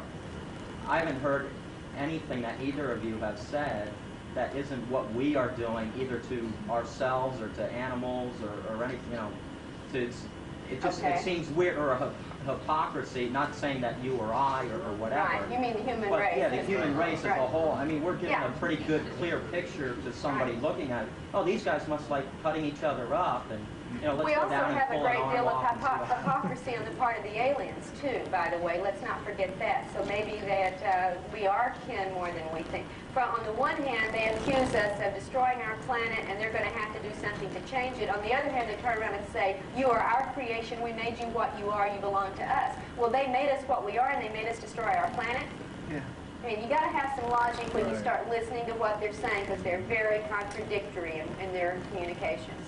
And they're here to save our planet. Well, they've been down here working en masse, very furiously, at least since the 40s, probably since the turn of the century, if not hundreds of years before. And they've been promising for the last 15 years that we're all elevating, we're going to this next level, and they're here to make the world a better place. And have you noticed the world getting to be a better place?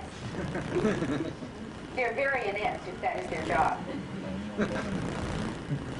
And they seem to be very stupid if they have to do the same kind of experiments that they are claiming are merely experiments over and over and over again. Somebody, I think it was Daryl Sims, estimated that the average IQ based on the performance of at least the ones that come in and do most of the work ranges around 87. And that's on a good day. And by the way, those little gray things that come in and do the work with you may not be extraterrestrial at all. We have evidence from several abductee reports that that is what they're doing with the sperm and ova that they're taking. They're not hybridizing their race. They're not hybridizing our race. They're making their version of the robotic android machine, and that's why those little things look so darn fetal and why they are programmed. They're like dedicated android or robotic computers made out of us. That's what I heard. And that is a possibility.